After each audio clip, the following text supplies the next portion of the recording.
Hello, lovelies, and welcome. This is Kimberly Purpose, and welcome to my channel. I'm sorry I've been away for a minute. I've been quite busy with work. I started a new job and as a therapist, so I've been really busy and working on different projects. But today I wanted to talk about the ADOS movement and some of the things that I've noticed. I also want to talk about the how there needs to be more unity. I feel like the ADOS movement tends to focus mostly on the Caucasian standpoint or view of history.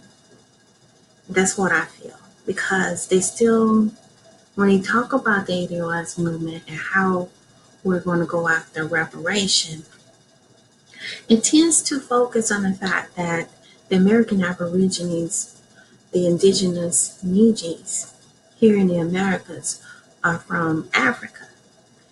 And I'm not saying that we're not this. I guess the best way to put it is, when you know your history, you realize that's a false narrative. In actuality, we are the Paleo-Indians. We are the original people here in the Americas.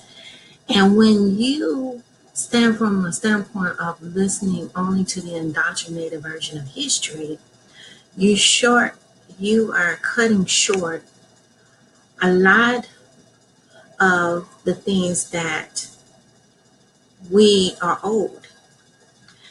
Because according to European history and what they wrote, the false narratives they wrote in our history books, which they flood the media and the school system and throughout colleges and all over, it states that they brought us all on slave ships, on slave boats. And to me, that is not true.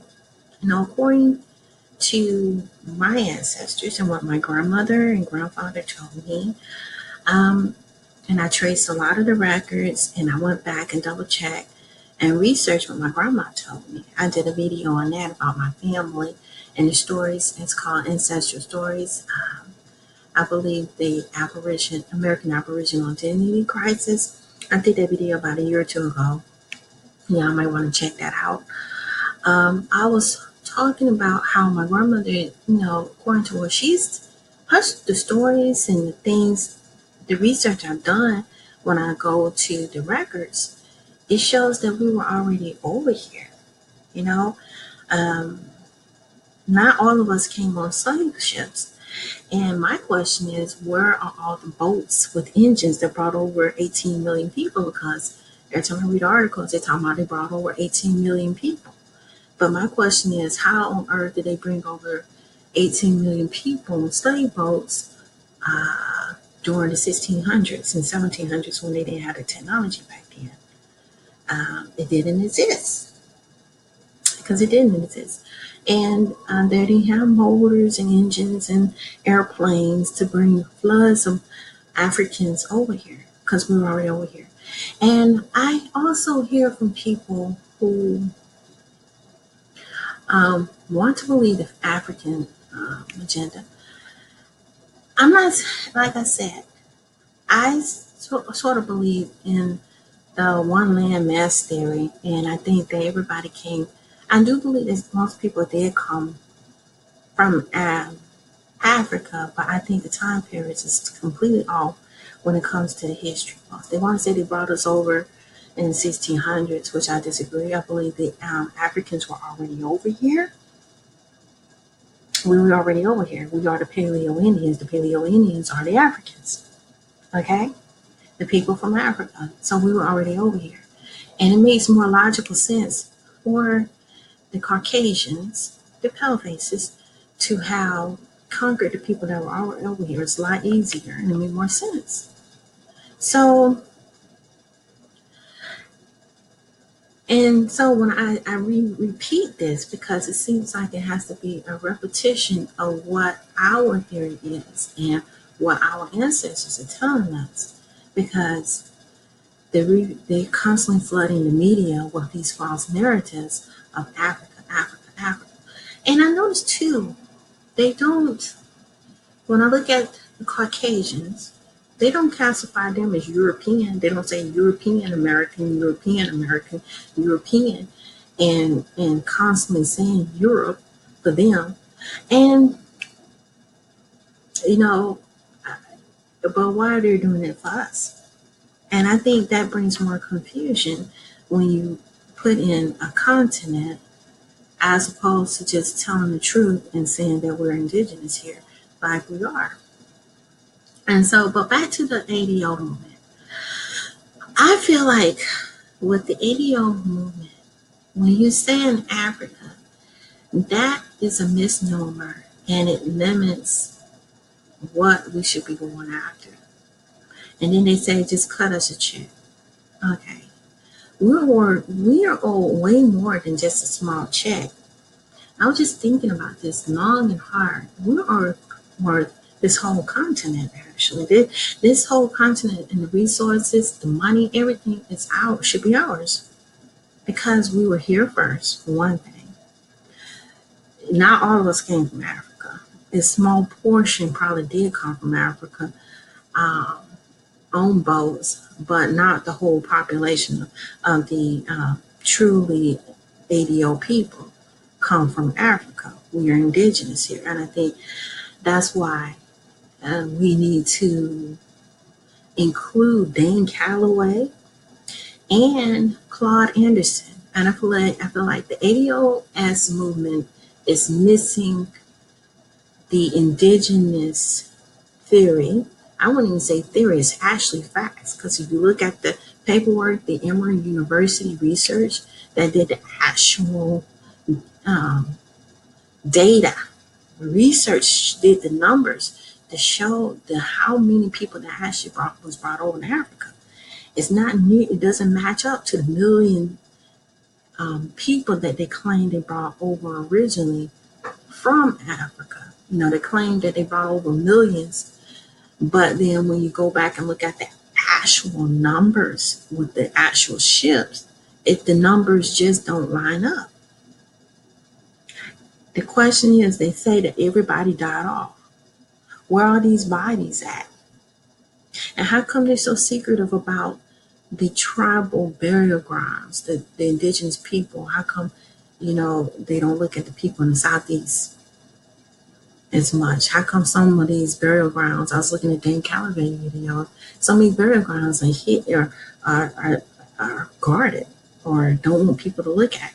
Why? There's a lot of questions we should be asking. And look at the Emory research on slavevoyage.org. It tells you right there, the numbers just doesn't line up. They claim 1 million people were brought over, but then they actually show only 100, maybe 300,000 at the most. Okay, well, where is the other people? Who are these other people that they classify as colored, as Negroes? Where did they come from? They didn't come out of thin air. I believe all those Indians that they claim died off when the Caucasians came over were actually the indigenous people that they reclassified. Okay, that's the only logical thing that makes sense. That explains how did all these people just disappear. In one breath, they said all the Indians just disappeared. In another breath, they said, oh, all the Africans just miraculously came over on flying spaceships. 18 million people just showed up. That just don't make no sense. The only logical sense is that they captured the indigenous people. You hear that over and over in the history books, and that they captured the indigenous people. Okay, they captured the Indians. Okay. They don't say, they're very vague at describing who they are. They are because they don't want to admit that the people that they capture are today's African Americans that they misclassify purposely because they have the whole intent in making sure they don't get paid for the injustices that was done in this country. It was also done to prevent having to pay back or give back the land that's originally the indigenous people here. And It was done intentionally to ensure that Caucasians remain in power when they shouldn't be, because they are immigrants. They don't belong here. They were not here first. There were people already over here. And so, and for the ADOS movement to base everything with reparation on false narratives is wrong. You ain't gonna get nothing, you're gonna get crumbs because it's not based on facts. The truth is that we were already over here. They need to be getting more factual information that's based on actual documents as opposed to false narratives that's written by Caucasians, because they cannot be trusted. A lot of the stuff that they've written is false. It doesn't line up with fact. It's fiction versus factual information and actual research. And if you got them flooding, writing all the narratives all the time, you're never going to get the truth. It's not a holistic approach. That's why I'm saying we need to have our scientists and researchers in on this as well. And looking at things from a holistic point of view, from a whole point of view, as opposed from a gray Caucasian's point of view. Because everything is based on grays. And you're never going to get the truth if it's based on one group who historically changed things, burnt records, destroyed records, like they're doing to this very day, because the Brazilian artifacts, the shows that the original people were destroying on, Aboriginal, have been already destroyed, and not, it's nothing but Caucasians doing this, because they don't want the truth to be told, because they don't want to pay back anything. They want a freeload. And I'm sorry, but everything needs to be based on facts and not on the speculation and opinions of gray Caucasians. And that's why it's important that Dane Calloway and Claude Anderson's, more experts in this field be included in the ADOS movement, not just on Pan-Africanists, and I see everything being slanted towards Pan-Africanism as opposed to being inclusive of the indigenous people as well. So that's why I feel like it needs to be more of a holistic approach, more inclusive, more unity, and looking at all sides. And I have a problem with some of the, I love what the founders of the ADOS movement is doing, but I don't like the fact that they are excluding a real hard proven evidence that shows that we are indigenous here as well, and excluding people like Dane Calloway and Claude Anderson's, getting more researchers that are experts on the indigenous history here. That's a problem. And when you do it that way, it's going to limit what we get. It's going to be nothing but crumbs, because it's based on Caucasians and based on false narratives that we came from someone else. I agree. Me personally, I agree a lot with Claude Anderson. I've been reading a lot of his materials, and watching his videos with, on YouTube. And he pointed out that we should be basing the reparation on Indian law. It should be based just like the Native Americans, and we should have land rights and access to the resources. And we should be looking at how the Indians did theirs, but we also need to look at the mistakes that the Indians had in their reparation and try not to make the same errors and get things more correct and more accurate this time. I also believe that the people the funding definitely need to be much higher than what they're offering. What they claim, the little draft that they did, the little bill, and that needs to be updated and revised with the amount. I believe too, more indigenous people, I feel like, should be represented in it. Indigenous Aboriginal people, that aka African Americans, should have a strong presence in it. Should limit the amount of Caucasians in it, because for history they have been unable to be fair and just and righteous in their decision making. And since it should definitely not be majority Caucasian making any of the decision when it comes to the reparation, as far as I'm concerned. Um, Very limited, less, they should not be more than half of the people representing it.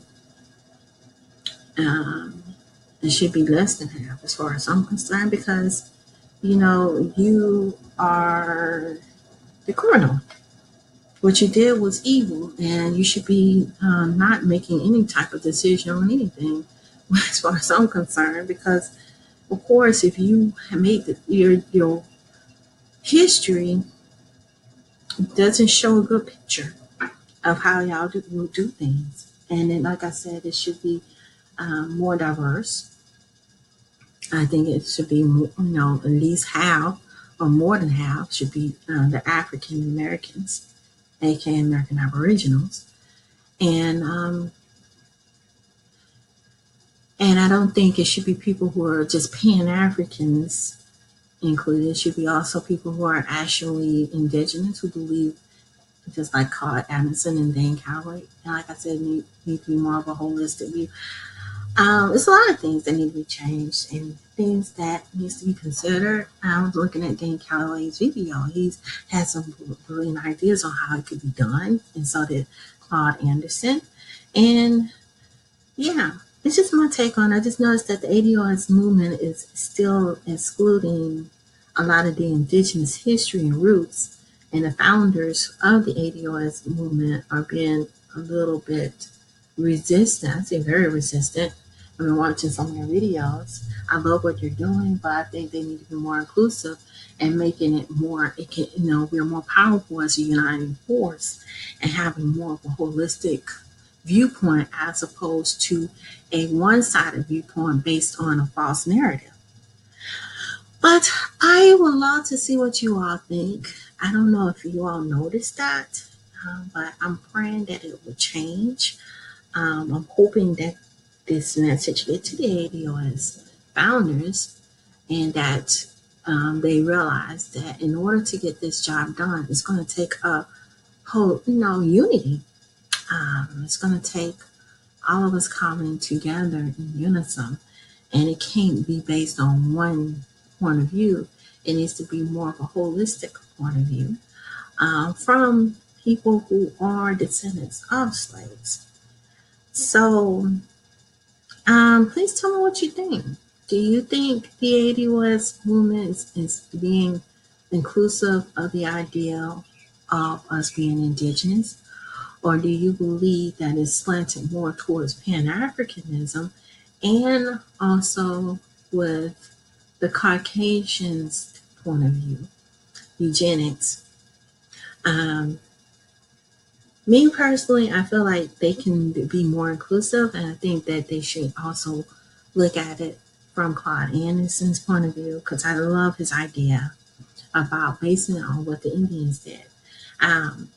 But please like this video, thumbs up, and don't forget to subscribe. Until next time, love and peace, family. Bye-bye.